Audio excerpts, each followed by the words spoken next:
What you're saying before games is actually making your child's confidence worse. It's game day morning, your child picking up their breakfast, unusually quiet. You can see the anxiety building behind their eyes. Then they look up at you and say, "Dad, I'm so scared. I'm going to mess up today." Most loving parents respond with something that sounds supportive but actually destroys their confidence. I'm Valentino Di Lorenzo, and I've already transformed 500 plus young athletes from scared kids to confident players in just a few weeks. And I've learned that some parents accidentally make their child's fear stronger without even knowing. If your child struggles with game day nerves, click the link below right now and book a call with us so we can see if we can help. And I'll show you exactly what's happening and how to fix it. But first, let me show you the 3 words that are killing your child's confidence. Here's what most parents say and why it backfires completely. "Don't worry, you'll be fine, sweetheart. You've practiced this 1,000 times, you got this. Just go out there and have fun, don't think about it." Sound familiar? Here's the brutal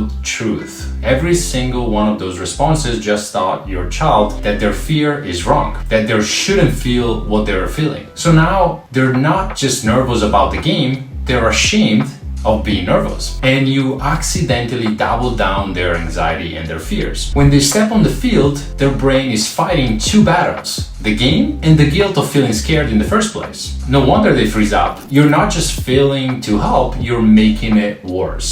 So here's what you should say instead. Write this down. "I'm glad you told me. You know what? That nervous feeling means you care about doing well. That's actually a good thing." And then you pause. Let that sink in.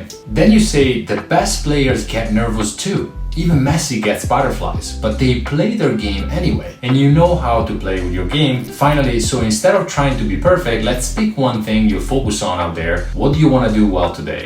How many risks are you going to take today? How well are you going to move on from mistakes? So here's how this works. You validate their feeling instead of dismissing them. You normalize it with examples of real players, and you connect them with elite players who feel the same way. So you also remind them of their own abilities, that they're good, they've practiced for this moment. You give them something specific to focus on. You're not just comforting them, you're rewiring how their brain handles pressure forever. Most parents think confidence means never feel scared. That's completely backwards. Real confidence is feeling scared and knowing you can handle it anyways. When you tell your child "don't worry," you're teaching them that anxiety is the enemy. But neuroscience shows us that pre-performance nerves actually sharpen focus and boost performance. If you know how to channel it, think about it. Messi still gets butterfly before the Champions League finals.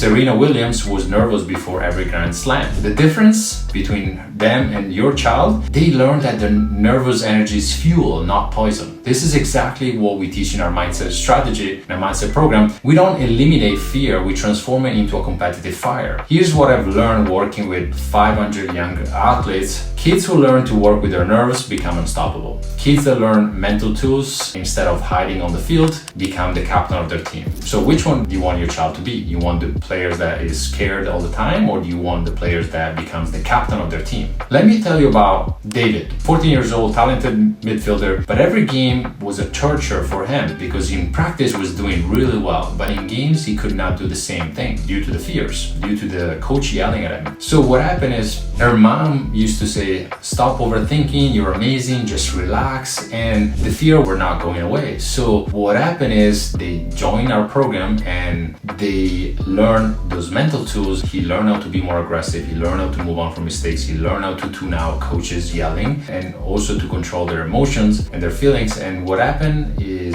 they transformed that pre-game anxiety into fuel, and he became actually unstoppable. We have a screenshot of him saying, "I became unstoppable and I hope it keeps coming." So this is the difference between parents who are investing in the mindset program and the one that are hesitating, they're not doing this, they're focusing more on doing technical training, are seeing their child shutting down and eventually quit the sport. So that conversation with us changed completely the trajectory of her child's future. So if you want your child to turn anxiety into confidence, just like David did, click the link here below to book a call with us. We're gonna ask you some questions, and we only work with people that are a good fit, and they are coachable. Since we guarantee results, we want to make sure that you actually are a good fit. And spots are limited also, so if you're serious about helping them perform under pressure, now is the time. Don't wait and hope, and then they're gonna eventually quit in the sport. And if you're not ready to book a call, you can watch this next video here, why your child freezes in games, just to get more information on the brain and how the brain operates under pressure and why they're shutting down after mistakes. And I'll see you in the next video.